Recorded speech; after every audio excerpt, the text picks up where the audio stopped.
தென்னாப்பிரிக்காவின் பரந்த புல்வெளியில் கோடாவும் லேயாவும் என்ற இரண்டு சிங்கங்கள் ஒன்றாக வாழ்ந்தன. அவை ஒன்றாக வேட்டையாடி புல்வெளிகளில் சுதந்திரமாக ஓடித் திரிந்தன. ஆனால் காலநிலை மாறியபோது எல்லாம் கடினமாகியது. நீர் வறண்டு இரைகள் குறைந்தன. எனவே கோடாவும் லேயாவும் புதிய பாதுகாப்பான இடத்தை தேடி பயணத்தை தொடங்கின. 100 கிலோமீட்டர்கள் நடந்து பசி மற்றும் பிற வனவிலங்குகளின் தாக்குதல்களை எதிர்கொண்டன. இரவில் கோடா விழிப்புடன் காவல் நின்றபோது லேயா உறங்கி ஆற்றலை சேமித்தது. இறுதியாக தூய நீரின் மணமும் வனவிலங்குகளின் வாசனையும் பின்தொடர்ந்து அவை மகாடோ தேசிய பூங்காவை அடைந்தன. இது தென்னாப்பிரிக்காவின் மிகப்பெரிய பாதுகாப்பு மையங்களில் ஒன்று, பரந்த புல்வெளிகளும் வளமான சுற்றுச்சூழலும் கொண்டது. அங்கு வந்தவுடன் கோடாவும் லேயாவும் மறைவிடம் தேடின. ரோந்து கார்கள், காவல் நிலையங்கள், வேலிகள் ஆகியவற்றைக் கண்டன.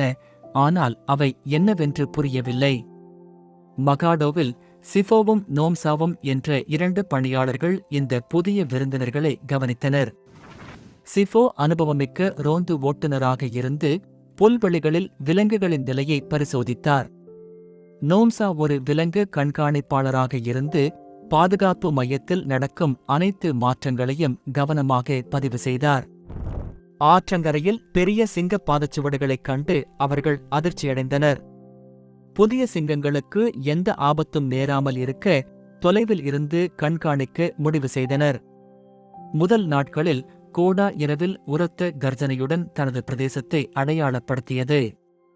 லேயா புதிய இடத்துடன் பழக முயன்றது. சில சமயங்களில் பதற்றமாக உலாவியது. சிஃபோவும் நோம்சாவும் அமைதியாக பார்த்து அவற்றின் உடல்நிலையையும் நடத்தையையும் பதிவு செய்தனர். சோர்வாக இருந்தாலும் கோடாவும் லேயாவும் மான்கள், முயல்களை வேட்டையாடி ஆற்றலை பராமரித்தன. லேயாவின் நடையில் மந்தநிலை கண்டு நோம்சாவுக்கு சந்தேகம் எழுந்தது. அவள் கர்ப்பமாக இருக்கலாம்.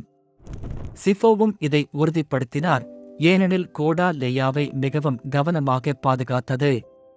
ஒரு சிங்கக்குட்டி பிறந்தால் அது பாதுகாப்பு முயற்சிகளுக்கு பெரிய சாதனையாக இருக்கும் என்று அவர்கள் மகிழ்ந்தனர். 4 மாதங்களுக்குப் பிறகு லேயாவின் வயிறு பெரிதாகி நடை கனமாகியது. சிஃபோ அவசர சூழ்நிலைகளுக்கு மருத்துவ உபகரணங்களை காரில் தயாராக வைத்தார். நோம்சா லேயாவின் ஓய்வு, உணவு மற்றும் கோடாவின் மனநிலையை துல்லியமாக பதிவு செய்தார். அனைவரும் லேயாவுக்கு சுமூகமான பிரசவம் நடக்க வேண்டுமென விரும்பினர். ஆனால் பிரசவத்தின் போது சிக்கல்கள் ஏற்பட்டன.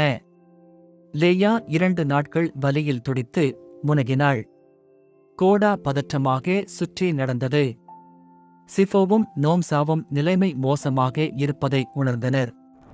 லேயாவை காப்பாற்ற ஏதாவது செய்ய வேண்டியிருந்தது. மயக்க மருந்து பயன்படுத்த முடியவில்லை, ஏனெனில் லேயா பிரசவத்தின் இறுதிக்கட்டத்தில் இருந்தாள். கோடாவை மயக்கினால் லேயா பயந்து ஓடவோ அல்லது தாக்கவோ செய்யலாம். எனவே சிஃபோவும் நோம்சாவும் தைரியத்தை வரவழைத்து சிங்கங்களுக்கு அருகில் சென்றனர். காரை மெதுவாக ஓட்டி கோடா தாக்குவானா என பார்த்தனர். கோடா உரத்த கர்ஜனையுடன் ரோமங்கள் எழுந்து விழிப்புடன் நின்றது. லேயா வலியில் படுத்து மெலிதாக முனகினாள். நோம்சா சிஃபோவிடம், நாம் இப்போது தலையிட வேண்டும், இல்லையெனில் லேயா இறந்து விடுவாள் என்று கூறினார். சிஃபோ காரில் இருந்து இறங்கி கண்களை சிங்கங்களில் இருந்து விலக்காமல் நின்றார். நோம்சா மருத்துவ உபகரணங்களுடன் பின்னால் வந்தார். கோடா முன்னேறி முனகியது, ஆனால் தாக்கவில்லை. ஒருவேளை அவர்கள் தீங்கு செய்ய வரவில்லை என்பதை அது உணர்ந்திருக்கலாம். நோம்சா மெதுவாக லேயாவை நெருங்கி மென்மையாக பேசினார். சிஃபோ ஆதரவாக நின்றார். லேயாவின் கண்களில் பயம் குறைந்து நோம்சாவை தன் வயிற்றைத் தொட அனுமதித்தாள். நோம்சா விரைவாக பிரசவ உதவி ஊசி செலுத்தி லேயாவுக்கு ஆற்றலை அதிகரித்தார். கோடா மெலிதாக முனகினாலும் தாக்கவில்லை. நோம்சாவும் சிஃபோவும் பின்வாங்கி மருந்து வேலை செய்ய காத்திருந்தனர். 2 மணி நேரத்துக்குப் பிறகு லேயாவுக்கு தீவிர வலி ஏற்பட்டது. இறுதியாக ஒரு சிங்கக்குட்டி பிறந்தது. கோடா குட்டியை நக்கி லேயா சோர்வாக இருந்தாலும் மகிழ்ச்சியுடன் கண்கள் பளபளத்தன. சிஃபோ மெதுவாக ஆரவாரித்தார், குட்டி அசைவதைக் கண்டு. நோம்சா குட்டியை பரிசோதித்து எல்லாம் சரியாக இருப்பதை உறுதி செய்தார். லேயாவுக்கு மீண்டும் ஒரு டானிக் ஊசி செலுத்தி விரைவாக ஆற்றலை மீட்டெடுக்க உதவினார். கோடா அவர்களை பார்த்து ஒரு நன்றி போல உணர்ந்தது. சிஃபோவும் நோம்சாவும் பின்வாங்கி சிங்கக் குடும்பத்துக்கு அமைதி அளித்தனர். சிங்கக்குட்டி மோசி லேயாவின் பராமரிப்பில் ஆரோக்கியமாக வளர்ந்தது.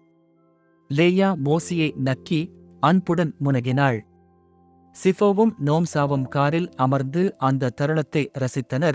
இதயம் மகிழ்ச்சியால் நிறைந்தது. அவர்கள் சிங்கங்களுக்கு பெயர் சூட்டினர்.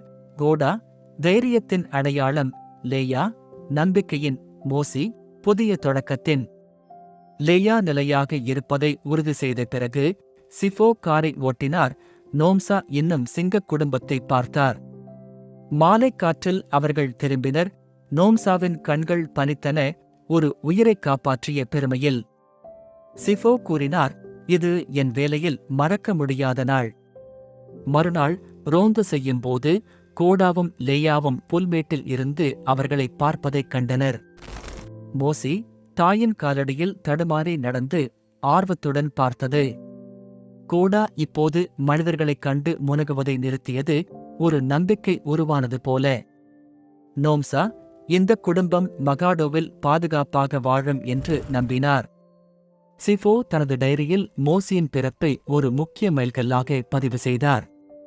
கோடா, லேயா, மோசி ஆகியோரின் கதை மனிதர்களுக்கும் வனவிலங்குகளுக்கும் இடையிலான அன்பின் அடையாளமாக விளங்கியது. ஒவ்வொரு ரோந்து நேரத்திலும் சிங்கக் குடும்பம் அவர்களை பார்த்து ஒரு மௌன நன்றி போல உணர்ந்தது. மோசி வளர்ந்து தாயுடன் வேட்டையாட கற்று தந்தையுடன் கர்ஜித்து பிரதேசத்தை உறுதி செய்தது. கோடா கம்பீரமாக லேயாவை பாதுகாத்தது. லேயா தாயாக இருந்தாலும் வலுவாக நின்றாள். சூரிய உதயத்தில் புல்வெளியில் இந்த குடும்பம் அமைதியாக காணப்பட்டது. சிஃபோவும் நோம்சாவும் காரின் ஒலியைக் கேட்டு கோடா ஒரு பார்வை மட்டும் அளித்து அமைதியாக காவல் தொடர்ந்தது. நோம்சா அந்த கடினமான பயணத்தை நினைத்து புன்னகைத்தார். அவர்களின் முயற்சியால் ஒரு உயிர் காப்பாற்றப்பட்டு ஒரு குடும்பம் மேலும் வலுவடைந்தது. இந்த கதை மகாடோவில் பரவி விலங்கு ஆர்வலர்களை ஊக்குவித்தது. அனைவரும் விரும்பினர், கோடாவின் குடும்பம் மகாடோவில் சிங்க வம்சத்தை வளர்க்கட்டும்.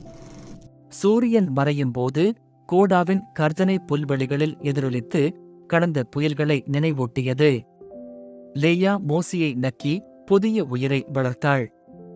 சிஃபோவும் நோம்சாவும் பாதுகாப்பு மையத்துக்கு திரும்பினர், மகிழ்ச்சியும் திருப்தியும் நிறைந்த இதயங்களுடன். இரவு காற்று புல்வெளியில் வீசி புல் வாசனையையும் வன ஒலிகளையும் சுமந்தது. வானில் நட்சத்திரங்கள் மின்னின. சிஃபோவும் நோம்சாவும் பயணிக்கும் பாதையை ஒளிரச் செய்தன. அங்கு மோசி தாயின் வெப்பத்தில் அமைதியாக உறங்கியது. கோடா காவல் நின்று எதிரிகளை விரட்டியது. தொலைவில் சிஃபோவும் நோம்சாவும் இந்த குடும்பத்தை பார்த்து தங்கள் பணி நிறைவடைந்ததாக நம்பினர்.